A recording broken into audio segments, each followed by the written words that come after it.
All right, Mike Randa Guide Real Estate here, back for another San Carlos single family home market update. So as always, we gotta have to jump off with what's active. We've got 18 homes on the market, ranging anywhere from 1.6 all the way up to 7.2.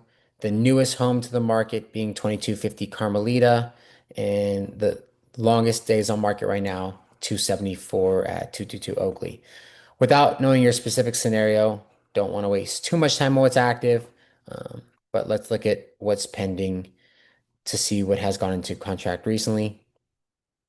So 21 homes currently pending.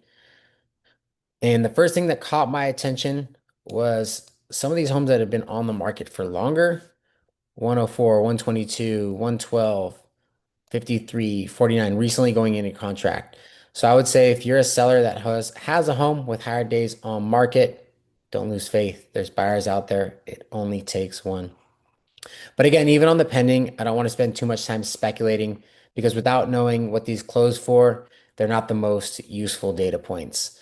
Um, so jumping ahead to what's recently sold, I switched up the format a little bit to hopefully consolidate the data I find more useful. The two big things I want to focus on today are average price per square foot and median sales price. So starting with average price per square foot, if you see we closed out August just under 1308, September 1426, which is insane, up 9.1% from August, and then October 1375, which is still awesome, but coming down 3.6%. Price per square foot is extremely important to me because it just seems like it's what's most talked about between agent to agent, buyer to agent. It's just a common conversation. Oftentimes when someone walks in an open house, they ask, what's it listed at? The next question is, what's that price per square foot? So it's just very relevant to stay congruent with the market and track where you're lined up price per square foot, right?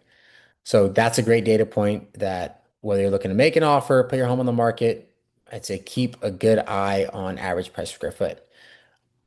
When you get into more specific scenarios, that does sway, um, but to have a general picture, it's really important. All right, jumping ahead to median sales price. So let's look at median list to sales price ratio. September and October, they all were above. So it's showing the market has continued to stay hungry and buyers are willing to bid homes up if they feel it's worth it. Some of that does come with, or not some of it, but a big part of that is list price strategy. And different agents have different opinions on that. But generally speaking, it's still getting a push. And if the sentiment wasn't there, it wouldn't be happening. So another number that blows my mind is the sales price movement from August to September. 2316 to 2890.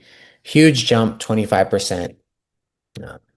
So very interesting and I find useful when you're just out shopping or looking to make plans to put your home on the market. As I said earlier, I think we will see a slowdown, in November, December, but take this data into consideration if you're making an offer during this time of year, and then also how to set yourself up going into 2026. It's going to come fast. Holidays are going to go by quickly. So if you're looking to plan ahead, whether it's to list your home or you just want to hold off on buying, hopefully you found these numbers useful and you could take them into consideration when making your real estate decisions.